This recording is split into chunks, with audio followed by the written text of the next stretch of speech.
Bismillahirrahmanirrahim. Assalamualaikum warahmatullahi wabarakatuh. Perkenalkan, nama saya Ahmad Fasakim dari kelas 2A Prodi Pendidikan Bahasa Arab semester 2. Jadi saya akan mereview ulang tentang materi dinasti kecil yang sebelumnya, yaitu dinasti Fatimiyah.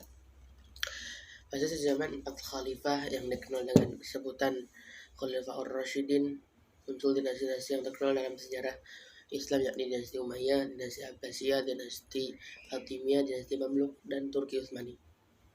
Masyhur dinasti-dinasti ini tidak hanya karena tentang kekuasaan yang panjang, tapi juga banyak karya-karya gemilang yang dihasilkan bagi peradaban Islam. Namun tak banyak yang tahu, selain dinasti beda generasi itu terdapat beberapa dinasti lain yang menghiasi langit sejarah Islam. Namun namanya kurang santer terdengar. Sebutlah di wilayah barat terdapat dinasti Idrisiyah, dinasti Aghlabiyah, dinasti Tulun, dinasti Iksidia, dinasti Hamdaniyah. Sementara di belahan timur dunia Islam terdapat dinasti Tahiriyah, dinasti Safariyah, dinasti Samaniyah, dan lainnya. Muncullah dinasti kecil ini bermula dari runtuhnya dinasti Umayyah di Damaskus, Suriah. Dalam 5 tahun setelah dinasti Abbasiyah berdiri, Abdurrahman sebagai satu-satunya keturunan dinasti Umayyah yang selamat dari pembantaian massal saat perebutan kekuasaan oleh bangsa Abbasiyah. Membangun kembali dinasti Umayyah yang baru di daratan Cordova, Spanyol pada 756 Masehi. Disusul kemudian 785 Masehi dinasti Idrisiyah yang didirikan oleh Idris bin Abdullah di Maroko, yang berdiri hingga 974 dengan Fez sebagai ibu kotanya. Dinasti Idrisiyah adalah dinasti Syiah pertama dalam sejarah Islam.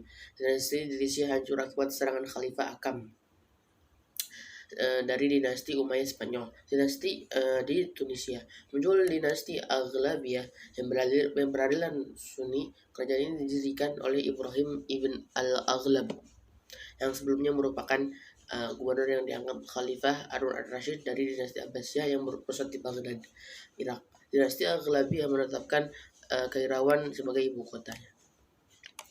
Dengan armadanya yang lengkap, dinasti Aghlabiyah mampu memoratorikan kawasan pesisir Italia, Perancis, Korsika, dan Serendia selama masa awal konfrontasi umat Islam dengan Eropa.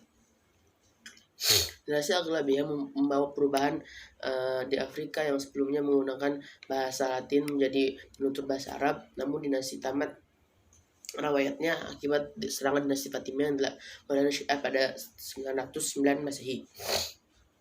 Dinasti Fatimiyah tidak hanya menghancurkan dinasti Aghlabiyah, tapi juga menghancurkan dinasti Iksidia di Mesir dan Suriah yang diawali sejarah dari dinasti Tulun.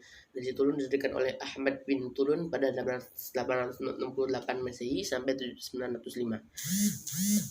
Pada 890 Masehi, Ibnu Tulun memerintahkan Khalifah Al-Ma'mun dari dinasti Abbasiyah untuk berangkat ke Mesir sebagai pemimpin tentara. Ibnu Tulun membangun Mesir dengan membentuk organisasi militer yang kuat, mengandalkan dan pasukan perang berkekuatan 100.000 tentara dengan kekuatan inti terdiri atas prajurit Turki dan Negro Afrika. Ibnu Tulun berhasil menguasai Suriah pada 877 Masehi dan membangun pangkalan di Angkatan Laut Arsye Palestina. Mungkin itu saja mereview ulang tentang sejarah-sejarah dinasti kecil yang sebelumnya ada dinasti Fatimiyah, dinasti Umayyah, dinasti Abbasiyah, dan lainnya. Mudah-mudahan bermanfaat bagi pendengar maupun bagi saya. Mohon maaf jika ada kesalahan, mohon dimaaf. Allahumma fiq la aqam. Wassalamualaikum warahmatullahi wabarakatuh.